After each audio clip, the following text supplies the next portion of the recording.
Olá, você que está me ouvindo, me assistindo aí de qualquer parte desse mundo. Eu sou Camila Guiar, sou estudante de Comunicação Social pela Universidade Estadual de Santa Cruz, aqui na cidade de Itabuna, na Bahia. E hoje eu estou aqui em uma parceria super incrível com a Presença para falar sobre política com ela, Sofia Manzano, que é pré-candidata às eleições presidenciais aqui no Brasil em 2022. E agora, nesse terceiro bloco, né, de entrevistas, a gente vai falar um pouquinho sobre Brasil e suas relações com a América Latina. Hoje, no mundo e também no Brasil, a gente vivencia uma verdadeira guerra informativa, onde quem não tem o controle dos meios de comunicação acabam sendo bombardeados com discursos que não contribuem positivamente para a melhoria de vida, né, da maioria. E, diante disso, como agiria, se eleita, diante das corporações nacionais e também estrangeiras, né, que controlam a mídia no intuito de trazer realmente uma democratização da produção e da recepção de informações? Eu acho que essa é uma das pautas mais importantes para os próximos anos, não só no Brasil, mas no mundo. Né? Tendo em vista a cobertura que a mídia internacional está fazendo da guerra atual, que ela não fez, por exemplo, na invasão da Iugoslávia, que a OTAN fez na Iugoslávia, na Líbia, no Iraque, enfim, na Somália, no Iêmen, né, contra o povo palestino. A mídia nunca tratou como está tratando agora. Eu acho que essa vai ser um debate muito importante. Nós defendemos uma regulação pública dos meios de comunicação. Isso não é cercear a liberdade de expressão, muito pelo contrário. O que nós temos hoje é que não há liberdade de expressão, porque há um único discurso veiculado pela mídia. Ora, se é um único discurso, quer dizer, todo mundo pensa igual, quer dizer que outras pessoas que pensam diferente têm o seu direito de expressão negado, né? Então, tem sim que haver uma regulação pública, e eu acredito que isso vai passar a ser um debate mundial, porque o que está acontecendo é uma aberração, para que os meios de comunicação, que são concessões públicas, tem que se lembrar, né? Os canais de televisão, as rádios, elas não são propriedades privadas dos radialistas ou dos donos das televisões, elas são concessões públicas. Elas têm que servir à população como um todo, então elas têm que veicular os diversos pontos de vista da sociedade e não manipular, né, essa veiculação da forma como tem sido feita. Eu, inclusive, acho que um dos grandes problemas, né, dos governos petistas anteriores foi não tocar no sentido de fazer uma maior regulação. Eles tiveram medo de enfrentar os meios de comunicação e depois os meios de comunicação foram para cima deles, porque quem criou toda a narrativa da Lava Jato foi a Rede Globo, né? Que não foi enfrentada quando poderia ter sido enfrentada. Então, ela tem que ser enfrentada, sim, né? Ela tem que ser questionada, sim, que aquilo não é uma propriedade privada da família Marinho. Aquilo é uma concessão pública que deve respeitar a diversidade das opiniões no nosso país e não transmitir monoliticamente posições e mentiras, muitas vezes, né? Hoje se fala muito das fake news, é verdade? Mas, na verdade, por que o povo brasileiro aceita tanto fake news que chega pelo WhatsApp? Porque ele está há 60, 50 anos recebendo fake news que vem da Rede Globo. Ele já recebe essas fake news o tempo todo, né? Então, ele continuou recebendo, ele não consegue ter um discernimento crítico, porque na mídia nunca apareceu uma crítica ao discurso único dos grandes meios de comunicação.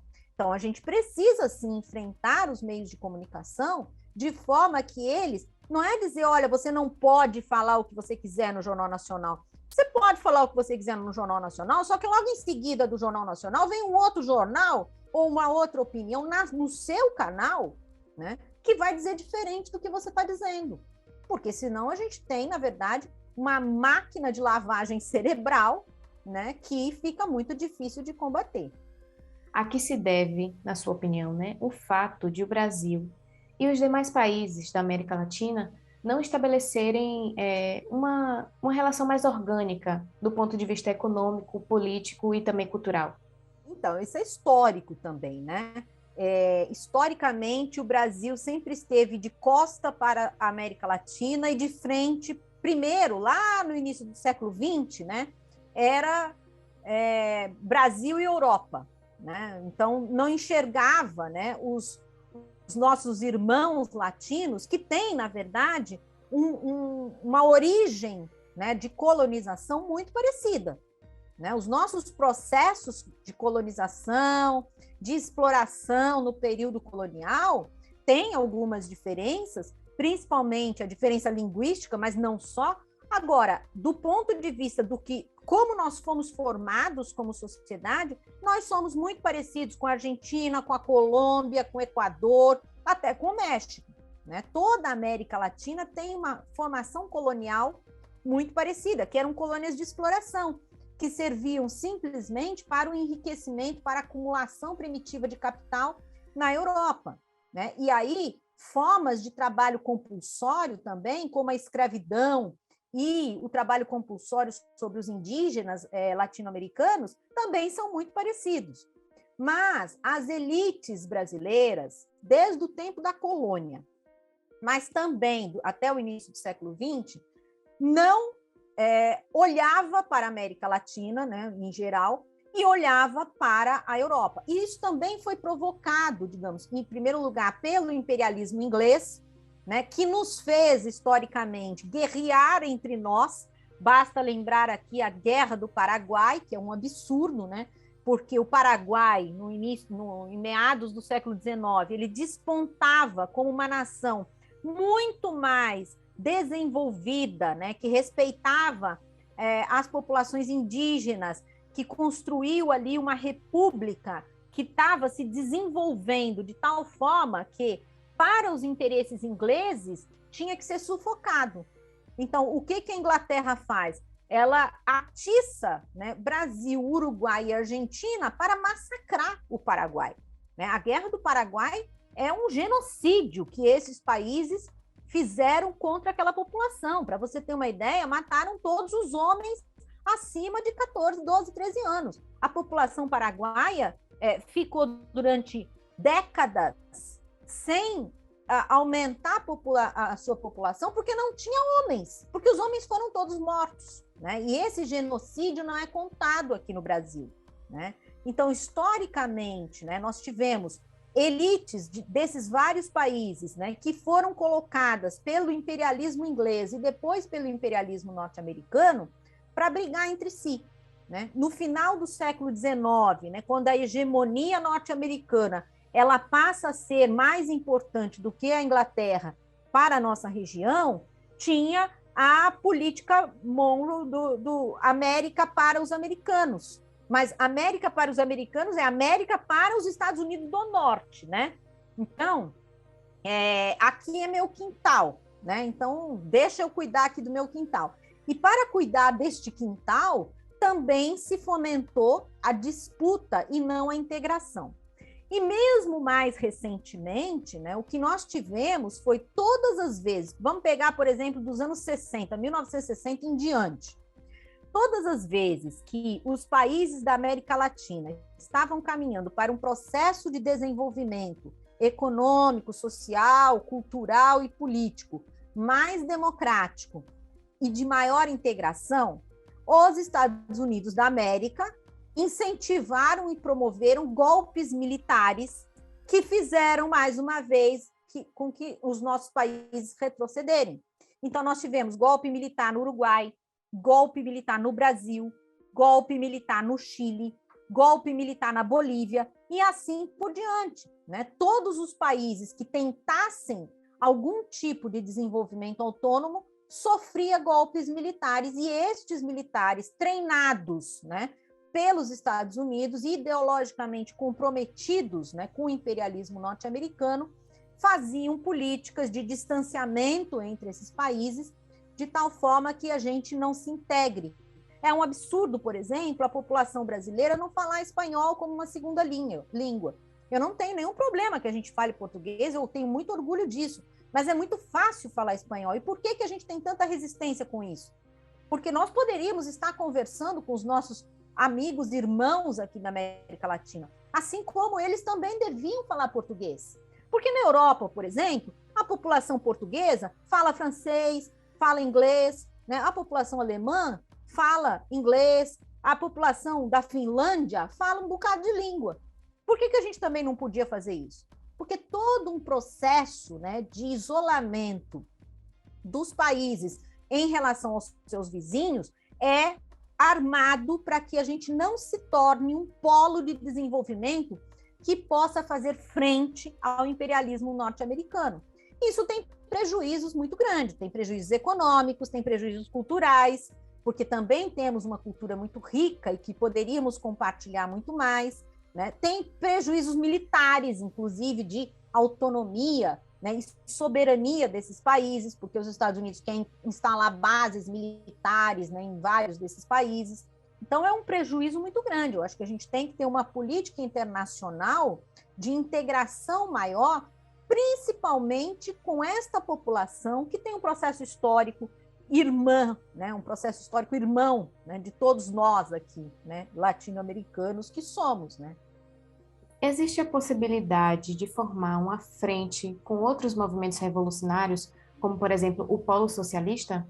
É muito importante nós trabalharmos em conjunto com os diversos partidos e organizações do movimento social que defendem uma transformação socialista, uma transformação comunista para o nosso país. E isso nós estamos fazendo permanentemente nas ruas, né? Quando nós saímos às ruas para lutar pelos nossos direitos ou contra a retirada de nossos direitos, somos nós que estamos lá, né? É o PCB, é o Fórum Socialista, é o PSTU, a UP, setores do PSOL, o MST, o MTD, o MTST, quer dizer, são os movimentos sociais que todos nós construímos estes atos e essa força política.